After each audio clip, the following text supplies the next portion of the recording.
আজকে স্বরাষ্ট্রমন্ত্রী সংসদে বলেছেন যে সীমান্ত হত্যা একটি সুস্পষ্ট মানবাধিকার লঙ্ঘন।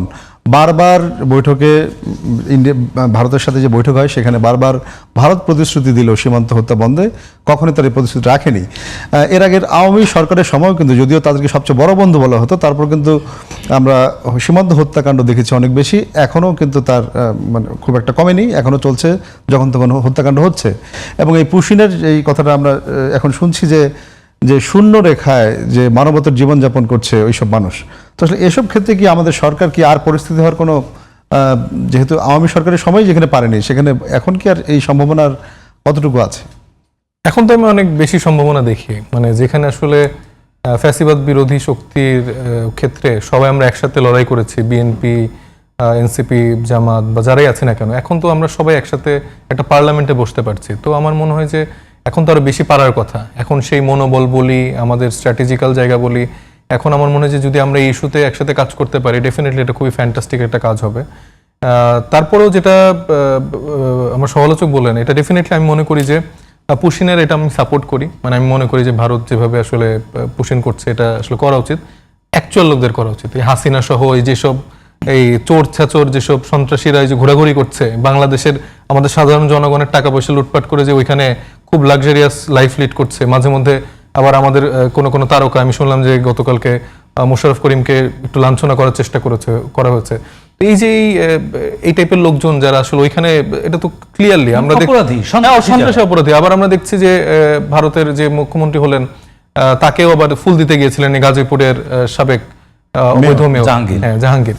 তো এরা তো এদের সারাউন্ডিংসে আছে, এদের রাডারে আছে, তো এদেরকে পুশিন করে পাঠা। আবার শুভেন্দুরও তো মামা বরিশালে, শুভেন্দুকেও পুশিন করানো উচিত আমার মনে হয়। তো এই যে যারা অ্যাকচুয়ালি আসলে যাদের বাংলাদেশি ট্যাগ আছে তাদেরকে পাঠিয়ে দিক, সেটা না করে এই অসহায় কিছু কৃষক, তারা হয়তো বা তাদের ধর্ম হয়তো বা তারা মুসলিম, এইটাকে কেন্দ্র করে তারা একদিকে ধর্মীয় অস্থিরতা সেখানে তৈরি করার চেষ্টা করছে, সেই ধর্মীয় অস্থিরতা তৈরি করে সেখানে একটা রাজনৈতিক ফায়দা লুটতে যাচ্ছে এবং বাংলাদেশকে নানাভাবে তারা আবার একটু সংকটের দিকে নিয়ে যাওয়ার চেষ্টা করছে। এই যে যিনি হাই কমিশনার যিনি আসলেন, দীনেশ ত্রিবেদী, 55 বছরের ইতিহাসে তো এর আগে হয়নি যেরকম পলিটিক্যাল কোন একটা ক্যারেক্টারকে তারা পাঠিয়েছে, তাকে আলাদা মিশন নিয়ে পাঠিয়েছে। সে ঢুকেই বলতেছে যে বাংলাদেশের আকাশ, ভারতের আকাশ বাতাস সব এক, এখানকার মানুষ একভাবে। তো আমার দেশের সার্বভৌমত্ব আমার কাছে, আমার লোককে তো আপনার নিজের লোক ভাবার দরকার নাই।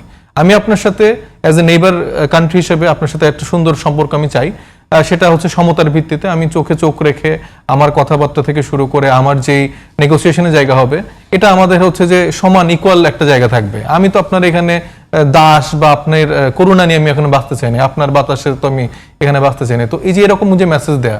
আবার ডক্টর জাহিদুর রহমান, তবে ওনার যেটা বললেন যে কিছু প্রবলেমেটিক জায়গা থাকতে পারে যে পাসপোর্ট বা কিন্তু উনি যে স্ট্যান্ডটা নিয়েছে আমি মনে করি এটা অ্যাপ্রিসিয়েট করা উচিত। কারণ উনি তো আসলে বাংলাদেশকে রিপ্রেজেন্ট করছে, যেই পজিশন হোল্ড করছে আমাদের প্রধানমন্ত্রীর উপদেষ্টা, তিনি প্রতিমন্ত্রী পদ, সে একটা গুরুত্বপূর্ণ, দুই দেশের দ্বিতীয় আদান প্রদান তো হয়েছে, ইনফরমেশন তো সেটা তো আমি ওনার বক্তব্য শুনলাম এবং উনি তো জানিয়েছেন যে আসলে এই ইয়াগুলো তারা জানতো, দুই দেশ থেকে জানতো। সম্ভবত উনি ওনার ইউটিউব চ্যানেল ওইখানে ব্যান্ড ছিল বা আগের পাসপোর্টে কোনো একটা ব্যান্ডের ইস্যু ছিল, কিন্তু যাই হোক, যখন গভর্নমেন্ট লেভেল থেকে কেউ যাচ্ছে তাকে সেই লেভেলে যদি সম্মান না দেয়, এটা তো বাংলাদেশকে অপমান করে।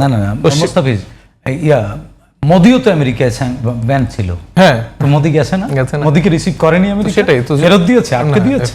তো এটা খুবই অপমানজনক একটা কাজ করেছে এবং ওনাকে যখন আবার অনুরোধ করা হয়েছিল যাওয়ার জন্য, উনি যে ফিরে এসেছেন, এটা মনে করি যথাযথ। এখন আসলে বাংলাদেশ কি করতে পারে জনাব মোস্তাফিজ? মানে এই ক্ষেত্রে কি আমাদের কঠোর অবস্থান আমরা অব্যাহত রাখবো? ডেফিনেটলি কঠোর অবস্থান। আমি জানি যে আমাদের এনসিপিতে তো আসলে এই ব্যাপারে আসলে কোনো ছাড় দেওয়ার সুযোগ নেই। আমি আমাদের শরিক দলকেও চিনি এবং আমি জানি যে বিএনপির ভেতরেও আসলে প্রত্যেকের মনোভাবটাই এরকম। কিন্তু তারপরও ধরেন যে যখন একটা বড় রাজনৈতিক দল থাকে, যখন আপনি মেইনস্ট্রিম পলিটিক্স করেন, সরকার গঠন করেন, এর নানা ইকুয়েশন থাকে, কারো হয়তো বা একটু আন্ডারস্ট্যান্ডিং থাকতে পারে, এটা হয়েই আসতেছে। ধরেন অনেক দলের মধ্যেই অমুকপন্থী তমুকপন্থী এরকম কিন্তু ঘটনা আছে।